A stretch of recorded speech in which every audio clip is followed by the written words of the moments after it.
que a gente começa falando sobre o seguinte assunto. Consumidor que estiver inadimplente pode ser cobrado de maneira insistente? Quem vai falar sobre esse tema com a gente hoje, o Dr. Frederico Glitz, que é advogado especializado em direito contratual e também internacional. Tudo certo, doutor Frederico? Boa tarde. Olá, Maíra, boa tarde, tudo bem? Tudo certo, muito obrigada por atender aqui a CBN Curitiba. Em meio à pandemia tem muito consumidor que acabou ficando inadimplente, né? Qual é a legislação com relação ao como ele pode ser cobrado?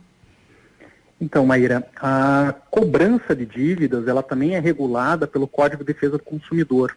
E o Código de Defesa do Consumidor fala, então, que o inadimplente, mesmo inadimplente, né, não pode ser exposto ao ridículo, nem ser submetido a um tipo de cobrança que seja constrangedora ou que seja uma ameaça. Tá. E aí fica difícil a gente definir, né, o que é, por exemplo, expor o consumidor ao ridículo. Então, esse é o dilema sempre, né, do julgador, que é chegar num bom senso para a interpretação dessas cláusulas, né? Existem, claro, casos que são muito exemplificativos. Então, por exemplo, eu lembro de um caso de um consumidor que recebia cerca de 80 ligações por dia. Isso, obviamente, é um constrangimento, né, na cobrança. Então, a gente trabalha com esse cenário de razoabilidade, né? Doutor Frederico, e como é que a pessoa que está sendo cobrada, no caso o consumidor, ele pode recolher provas de que ele está sendo vítima dessas atitudes? Então, se o consumidor é, por exemplo, cobrado por um serviço de atendimento ao cliente, existe uma legislação específica que prevê, inclusive, a obrigação de gravação dessas ligações. E o prazo que a empresa precisa manter essas gravações é de 90 dias. Essa é uma legislação que ainda está em vigor e regulamenta o próprio Código de Defesa do Consumidor.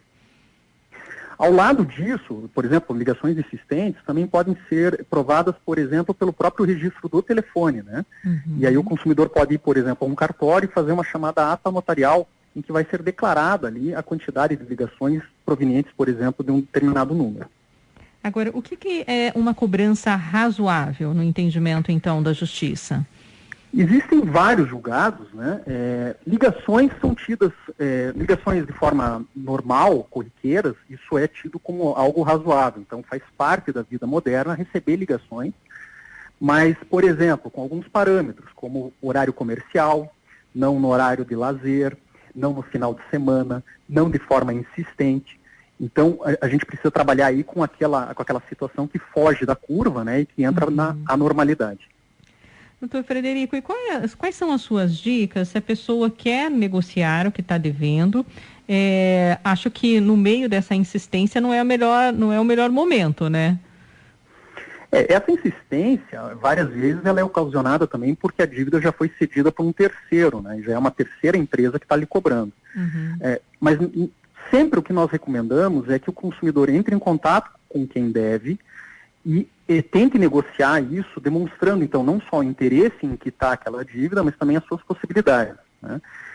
Dependendo do setor e dos serviços que são oferecidos, é corriqueiro também que sejam feitas espécies de feiras de negociação, algumas vezes até patrocinadas, por exemplo, pelo Serasa, na tentativa de fazer com que esses débitos sejam reduzidos.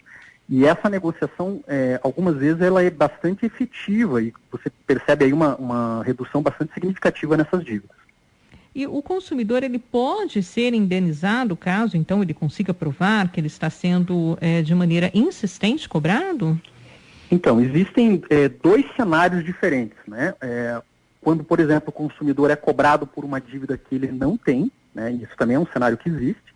E, nesse caso, a própria legislação prevê uma espécie de multa correspondente, então, à repetição, né, ao mesmo valor daquilo que é cobrado. Esse seria uma espécie de parâmetro que a legislação trabalha.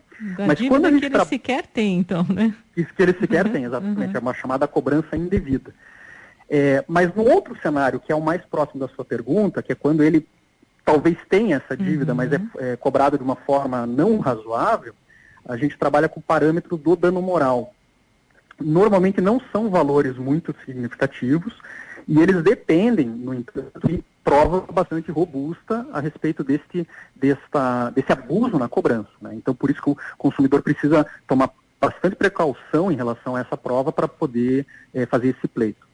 Agora, de qualquer forma, é bom ficar claro que o consumidor que está inadimplente, ele pode ser cobrado, né? Claro, exatamente. Desde que a cobrança seja feita de forma razoável, ele pode ser cobrado, sim, e, claro, deve pagar se essa é a dívida que ele tem, né? Doutor Frederico, muito obrigada, viu, pelas explicações. Algum recado final envolvendo esse assunto aqui para os nossos ouvintes?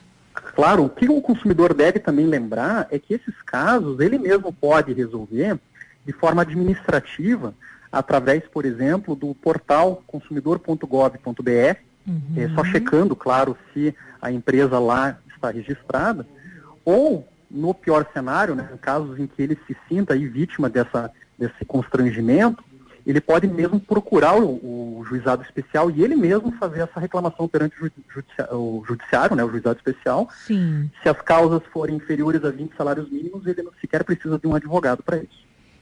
Muito obrigada, doutor Frederico. Ótima tarde. Eu que agradeço. Boa tarde.